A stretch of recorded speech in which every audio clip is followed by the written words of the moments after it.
Historia número 1. Era el verano de 2004. Se suponía que mi familia iría de vacaciones a Kennebunkport, Maine. Mi padre estaba atrapado en una reunión, así que iba a venir desde Manhattan unos días después que nosotros. Mi mamá quería conducir hasta Maine antes de que llegara mi papá.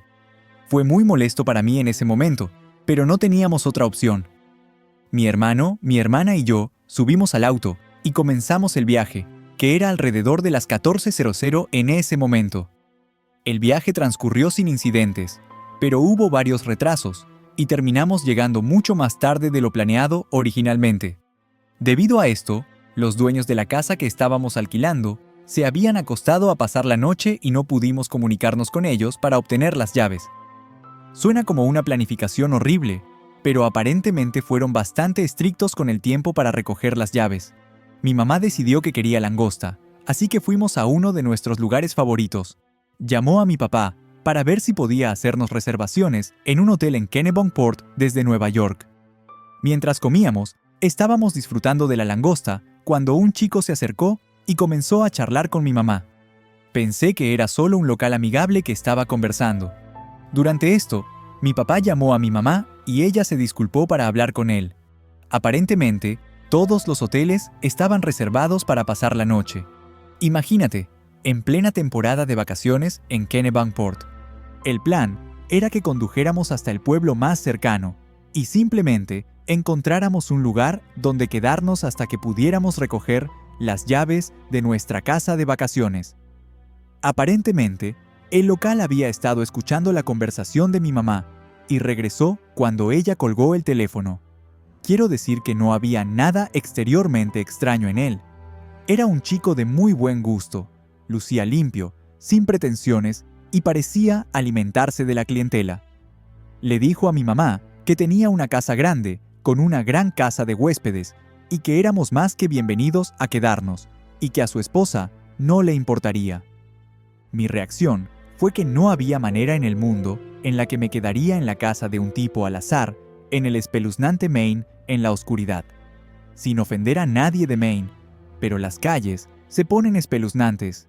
Mi mamá, haciendo su debida diligencia, determinó que este tipo era legítimo. Dijo que estaba en finanzas, y mi mamá, que era banquera de inversiones, conversó lo suficiente como para determinar que no estaba lleno de tonterías. Llamé a mi papá, bastante histérica, pero él dijo que estaba exagerando y que necesitaba salir más de la ciudad. A veces la gente simplemente es amable. Mi hermano, mi hermana y yo nos subimos a nuestro auto y lo seguimos de regreso a su casa. La casa de huéspedes era realmente agradable y estaba completamente amueblada, pero las camas estaban colocadas de manera extraña. Tenía 2 dormitorios y, en lugar de que las camas estuvieran ubicadas en el centro, estaban justo debajo de la ventana en cada habitación. Me pareció algo fuera de lugar. Avancemos rápidamente. Todos nos estábamos preparando para ir a la cama. Mi mamá escucha un golpe en la puerta, y es el tipo que quería verificar para asegurarse de que estábamos instalados. Fue un gesto amable. Unos 30 minutos después, regresa para revisar de nuevo. En este punto, mi mamá le dice: «Gracias, estamos bien. Pasaremos por la casa en la mañana para agradecerte». Él aceptó. Avancemos otros 30 o 45 minutos. No puedo dormir. Me siento aterrorizado. Escuchamos un susurro que es extraño, porque la casa de huéspedes no estaba cerca de árboles o arbustos que pudieran causar tal ruido. En este punto, veo a mi mamá completamente despierta, mirando hacia la ventana y gesticulando hacia ella con los ojos. Déjame agregar algo muy rápido. Ninguna de las ventanas tenía cortinas. El tipo dijo que era porque su esposa estaba en el proceso de redecorar. Cuando miré hacia arriba, había una figura masculina de pie. Pensé que me iba a dar un ataque al corazón. No sé cuánto tiempo estuvo ahí. Para cuando se fue, mi mamá esperó un poco y luego nos dijo que reuniéramos nuestras cosas. Ella no estaba bromeando. Teníamos a mi papá en el teléfono en ese momento, y él estaba prácticamente enojándose con mi mamá por algo. No escuché lo que dijo, pero mi mamá nos pidió que pusiéramos las cosas en el auto y que las siguiéramos. Fue alrededor de las 12:00 a.m. cuando nos subimos al auto. Nos detuvimos frente a la casa principal para poder tomar nuestras cosas. Sin embargo, cuando llegamos al frente, todas las luces estaban apagadas. No solo todas las luces, sino que parecía que nadie había estado en casa. La luz del porche, lámparas, ventanas delanteras, todo estaba negro. Además, los dos autos se habían ido, el auto del local y lo que supusimos que era el auto de su esposa. Después de ver esto, mi mamá, bastante inquieta, dijo que nos íbamos. Procedimos a conducir hasta la puerta. La puerta al final del camino de entrada había sido cerrada con cerrojo y con candado desde adentro.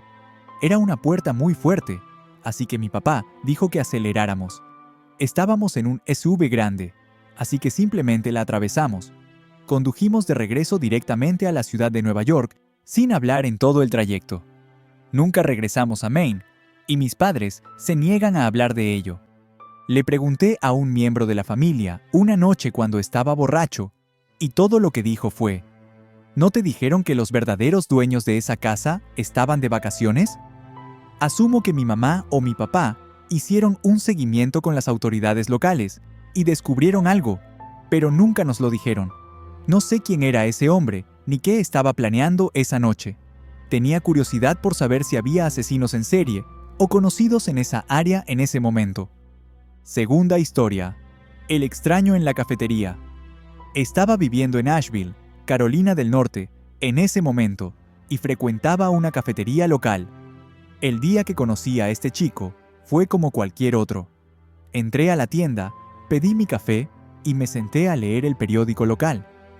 Un hombre mayor se me acercó y me preguntó si podía sentarse.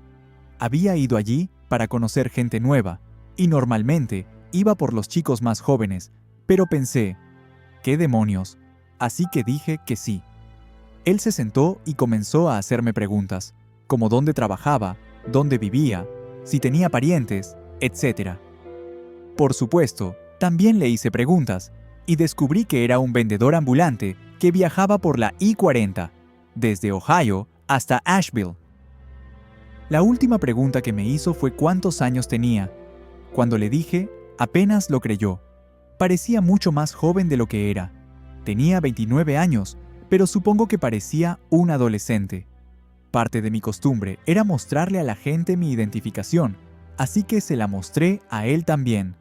Tan pronto como la vio, dijo, «Gracias por la charla», y se levantó y se fue. No pensé en nada hasta que tomé otra taza de café. El chico detrás del mostrador me preguntó si el viejo me estaba molestando, y le dije que no era nada que yo no pudiera manejar. Le agradecí por su preocupación. La noche siguiente, fui a un club de striptease con mi novio. Había una ciudad nueva cerca, y mi novio me preguntó si quería desnudarme, porque alguien le había ofrecido al gerente $500 para que yo lo hiciera. Realmente, no quería, pero estaba bastante interesada en saber quién estaba dispuesto a pagarme tanto para quitarme la ropa. Coincidencia o no, era el mismo tipo de la cafetería. Estaba extremadamente asustada. Se acercó a mí más tarde esa noche y comenzó a hablarme sobre cuántas personas había matado en Vietnam, especialmente mujeres jóvenes y niños. Entonces, me asusté mucho más y me alejé de él, encontrando otro grupo de amigos con quienes pasar el rato y asegurándome de nunca estar sola. No intentó nada conmigo, simplemente se fue. Estaba como enloqueciendo por dentro, pero realmente no hice nada al respecto. Simplemente fui a trabajar al día siguiente, como de costumbre. Una de las chicas con las que trabajaba se acercó y me preguntó si había oído hablar de esa chica que había sido apuñalada en el cuello por detrás cuando salía de uno de los bares. La chica continuó diciendo que su padre era policía y que estaban buscando a un asesino en serie que estaba matando a chicas jóvenes desde Ohio hasta Asheville, cerca de la I-40. No estaban seguros, pero pensaban que era un tipo mayor que probablemente era un vendedor ambulante. Los policías creían que tenía algo con las mujeres que tenían mis características y que eran de 18 años o menos. Me asusté mucho y les conté sobre el chico que había conocido en la cafetería. No sé si no me creyeron o qué, pero realmente no me interrogaron. Creo que lo único que me salvó fue el hecho de que era mucho mayor de lo que él pensaba. Tercera historia. El vecino asesino. Esto nos pasó a mí y a mi esposa unos meses después de que nos mudamos a un nuevo lugar. Ocurrió en noviembre de 2018, y en realidad ni siquiera se resolvió por completo hasta hace poco. En ese momento, mi esposa y yo estábamos pasando por momentos difíciles. Estaba ganando dinero a través de medios ligeramente ilegales y, de hecho, había estado en prisión durante 9 meses. Salí en septiembre de 2018 y tenía un trabajo en la ciudad esperándome cuando llegara a casa. Cuando salí de la cárcel, mi esposa vivía con su mamá, aproximadamente a 1 hora de la ciudad, pero sabíamos que teníamos que encontrar un lugar para vivir cerca de nuestros trabajos, que estaban en el centro de la ciudad a la que nos íbamos a mudar. Estábamos empezando de nuevo. Después de los honorarios legales, multas y deudas varias, sabíamos que solo podíamos permitirnos algo súper barato, que nos permitiera pagar semana a semana en lugar de tener que pagar depósitos de seguridad y alquiler mensual por adelantado. Encontramos una pensión en nuestra ciudad y la revisamos. Había 4 habitaciones en la casa, con cocina y baño, compartidos para todos. Nos mudamos a una de las habitaciones. Nuestros vecinos en el primer piso eran una señora de unos 30 años y su mamá. Luego, arriba, había un chico joven que se mudó la misma semana que nosotros. Por último, había una pareja joven que vivía en la habitación junto al chico joven. Durante los 3 meses que vivimos allí, las únicas personas con las que hablamos fueron la pareja joven de arriba. Eran de nuestra edad y compartíamos intereses similares. Hablábamos con ellos de pasada o, a veces, en el porche delantero cuando todos estábamos fumando un cigarrillo. Eran bastante amables y también fumaban marihuana, lo cual mi esposa y yo hacíamos, y a veces fumábamos juntos en el porche. Las cosas iban bien hasta noviembre, cuando empezaron a ocurrir cosas extrañas con esta pareja, a quienes llamaré Jim y Sierra. Comenzó con cosas pequeñas, como escucharlos pelearse a gritos. A veces, uno o ambos nos pedían dinero prestado o intentaban quemarnos cigarrillos. Un día llegué a casa y vi a Sierra entrando a la casa al mismo tiempo que yo, con 3 tipos que nunca había visto antes y un estuche de cerveza. Estuvieron de fiesta toda la noche y nos mantuvieron despiertos a mi esposa y a mí. Finalmente, nos acostamos alrededor de las 5:00 am. Unos días después, nos despertamos un domingo, el único día libre para mi esposa y para mí. Estábamos listos para ir al gimnasio cuando escuchamos a Jim gritándole a Sierra y tirando todas sus cosas en el patio delantero.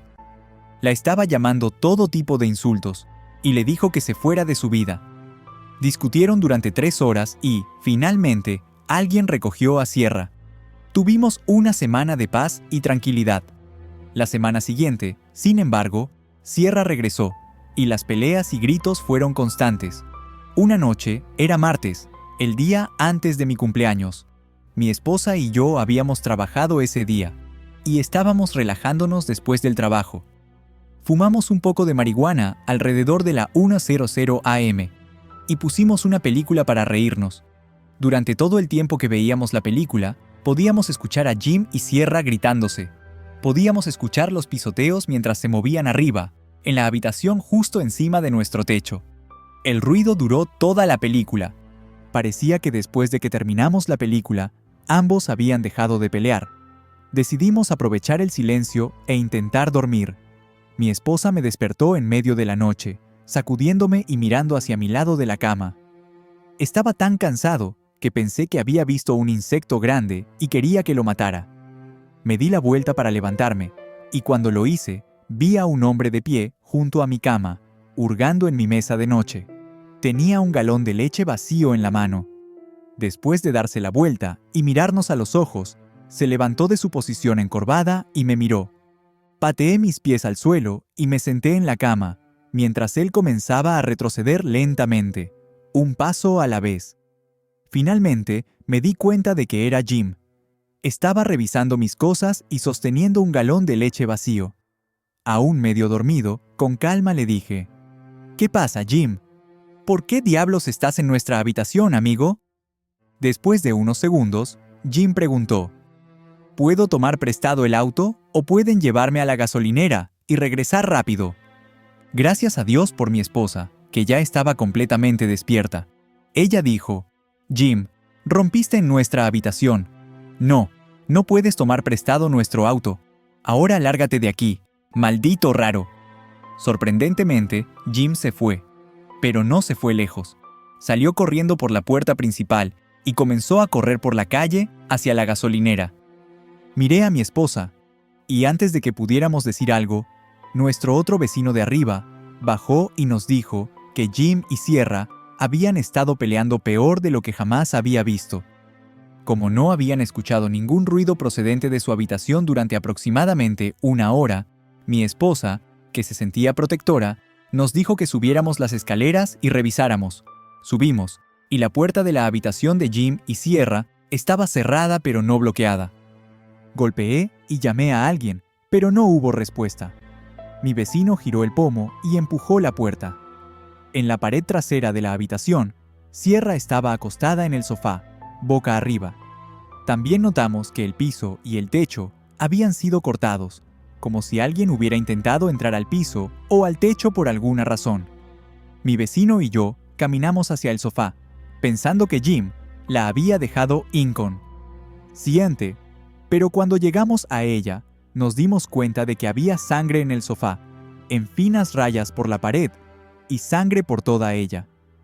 No puedo hablar por mi vecino, pero tan pronto como la miré, pensé, ella no tiene cara. Mi vecino llamó a la policía de inmediato, y yo me quedé allí, estupefacto. Lo escuché decirle a la policía que Jim había destrozado la cara de su novia con un mazo, y que el arma todavía estaba allí, pero Jim se había escapado. La policía nos pidió que saliéramos de la habitación y que esperáramos afuera si nos sentíamos seguros.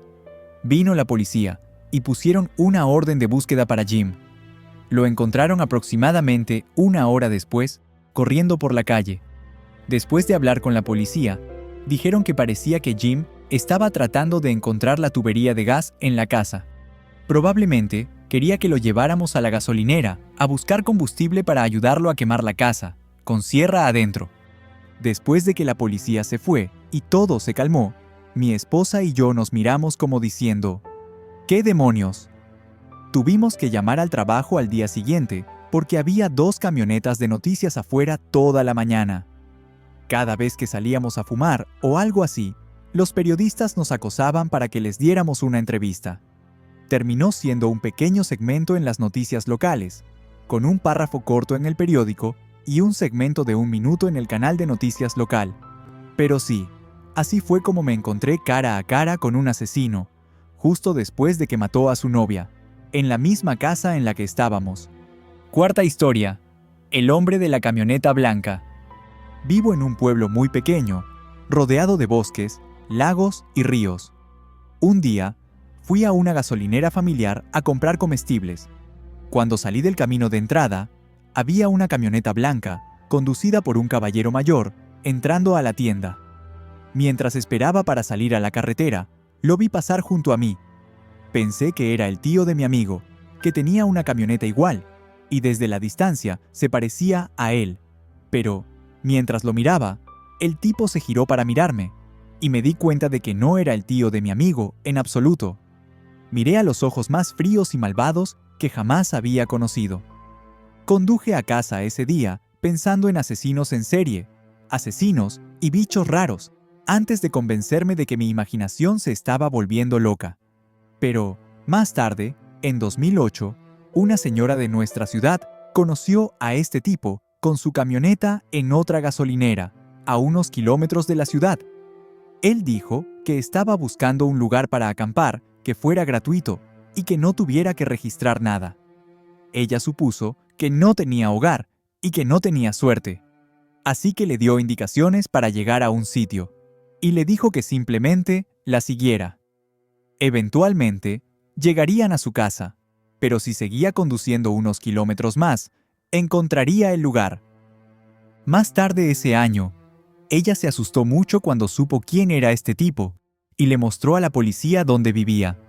Una vez, unas chicas universitarias estaban en la playa, y una de ellas dijo, después de que atraparon a este hombre, que ella y sus amigas lo habían visto y hablado con él varias veces en la playa durante el verano de 2008. Parecía muy agradable, pero, por supuesto, se asustaron mucho cuando se enteraron de lo que era capaz de hacer.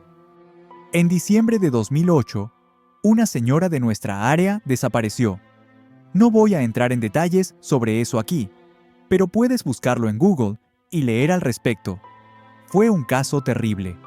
El individuo fue capturado después de cometer un horrible acto de secuestro y asesinato.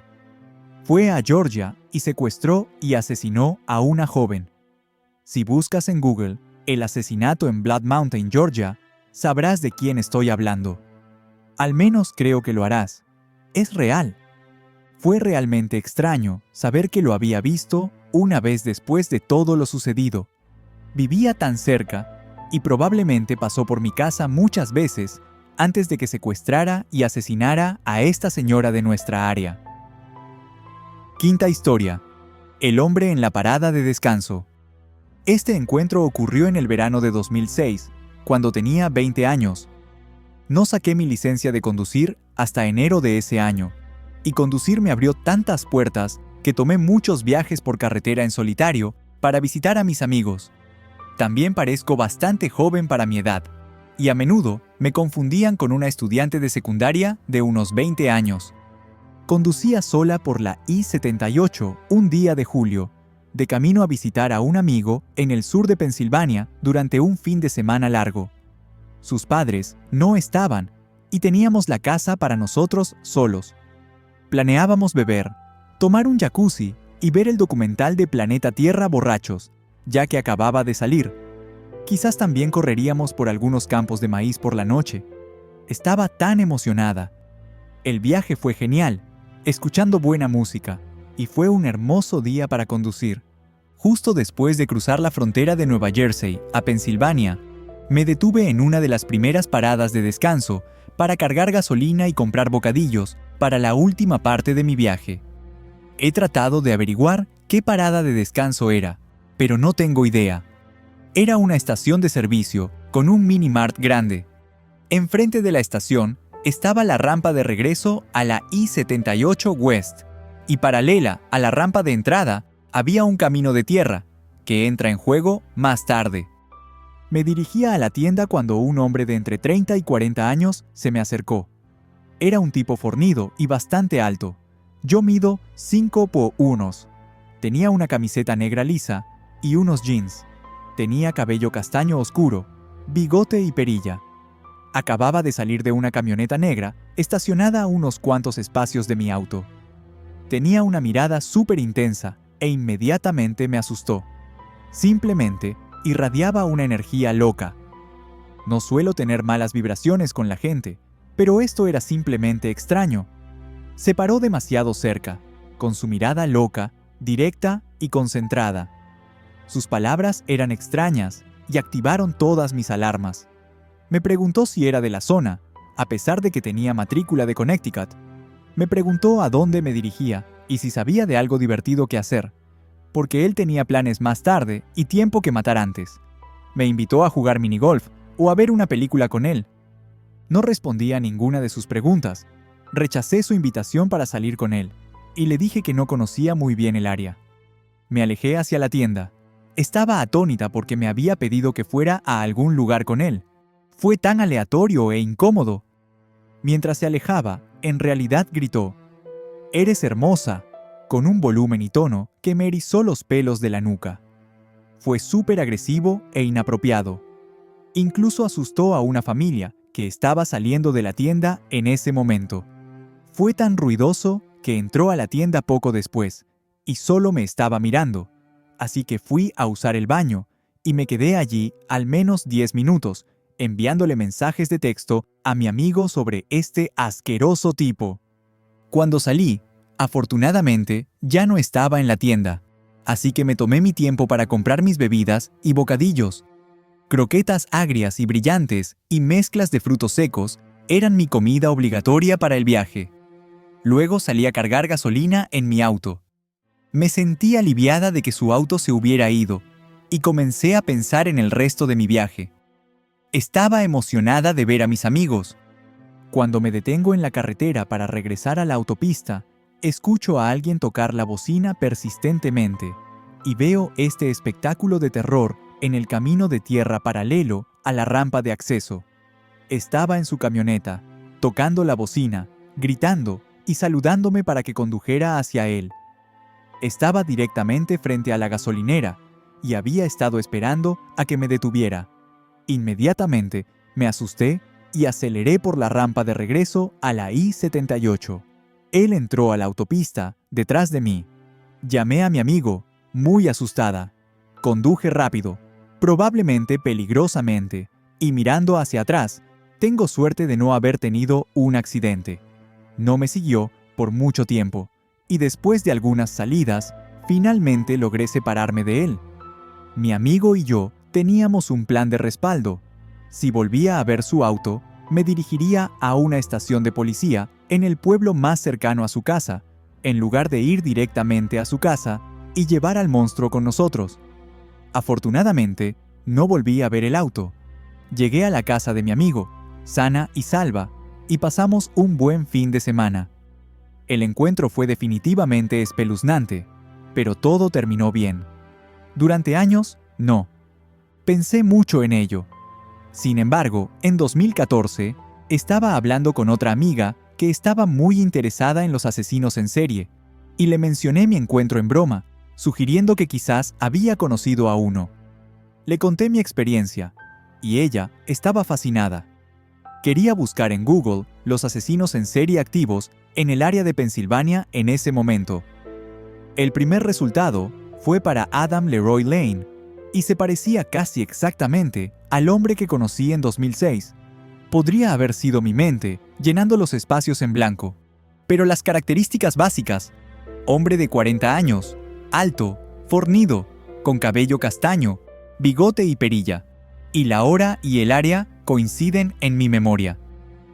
Era un poco más delgado que en las fotos, y era 2006, no 2007, cuando fue condenado por asesinar mujeres. Aún así, es una extraña coincidencia, y es una que nunca he olvidado. Sexta historia: el asesinato de Chris. Esta parte de la historia comienza en 2009, cuando yo era estudiante de tercer año de secundaria. Vivía en un pequeño pueblo de Ohio. En el otoño, comencé a salir con mi primer novio real, John. Él era un estudiante de último año, y muchos de sus amigos salían con los míos. John era muy querido y divertido en la escuela. Estaba emocionada por la relación, especialmente porque a mis estrictos padres incluso les parecía gustarles. John era bastante callado con ellos, pero siempre educado y agradecido. Vivía literalmente al final de la calle, en un pueblo pequeño, y salíamos todo el tiempo. Mis padres se estaban divorciando en ese momento, así que prefería pasar más tiempo en su casa que en la mía. John vivía con Chris, un hombre que no era su padre biológico, pero que había vivido con él desde los 13 años, y a menudo lo llamaba papá. Chris era un consejero para adolescentes, y conocía a John porque John había estado en el sistema de cuidado de crianza. Chris lo acogió. Era un ser humano increíble. Era divertido estar con ellos. Solo estaban ellos dos y su pug, Murphy, en la casa. No sabía mucho sobre la infancia de John al principio, aparte de que claramente había sido bastante difícil para él. Sin embargo, pasábamos mucho tiempo juntos, y siempre lo pasábamos bien con Chris. Eventualmente, John me confió que a menudo se sentía muy deprimido y que tenía pensamientos muy malos. Esto me conmovió mucho. Incluso le conté a Chris sobre esto. Independientemente, seguimos saliendo, y yo hice todo lo posible por apoyarlo. Al año siguiente, yo estaba en mi último año de secundaria, y John se había graduado.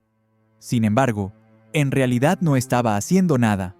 No fue a la universidad, y sus planes de unirse al ejército no estaban funcionando. Simplemente vivía con Chris, y trabajaba a medio tiempo en un trabajo que mi padre le había conseguido. Siempre había ido a la escuela y a actividades extracurriculares, y sentía que John me estaba frenando. Nuestra relación iba cuesta abajo en muchos sentidos, pero tenía miedo de terminarla, Pensaba que él podría hacer algo drástico. Me había amenazado con hacerlo cuando intenté dejarlo en mayo de 2011. Me gradué de la escuela secundaria y decidí que tenía que terminar la relación. Estaba lidiando con mis propios problemas de depresión, y John estaba teniendo un impacto negativo en mi salud mental. Finalmente, le dije que teníamos que romper y que necesitaba dejar de contactarme con esas amenazas. Casi corté todo contacto, y un par de meses después, conseguí un apartamento con una amiga, a unos 30 minutos de casa, cerca de la universidad a la que asistía. Una noche de viernes, en abril de 2012, estaba en mi ciudad natal para ver a una amiga. Pasé por la casa de John, donde vi coches de policía por todas partes. Me quedé en shock y no sabía qué pensar, así que inmediatamente llamé a un amigo mutuo, Kyle. Kyle dijo que no tenía idea de lo que estaba pasando con John, pero que había estado en su casa unos días antes. Kyle dijo que John parecía estar de buen humor, especialmente porque estaba conduciendo el BMW de Chris en ese momento, lo cual le encantaba hacer. Kyle, por cierto, estaba pasando el rato en mi apartamento con mi compañera de cuarto. Eso era normal, ya que estaba enamorado de ella. Seguí conduciendo hacia casa, pero cuando llegué no habíamos escuchado nada nuevo. Luego, mi mamá me llamó. Ella es amiga de algunas esposas de policías y me contó lo que había sucedido. John había asesinado a Chris y estaba huyendo.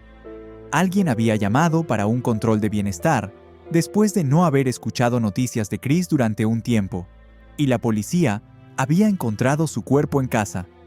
Me quedé en shock y un poco asustada, al igual que Kyle y mi compañera de cuarto. Así que todos decidimos quedarnos en casa de los padres de mi compañera de cuarto esa noche. Por la mañana, la policía afortunadamente había encontrado a John y lo había arrestado. John había tomado el BMW, por lo que fue fácilmente detectado en un motel deteriorado, a unas 15 millas de su casa y a unas 12 millas de nuestro departamento.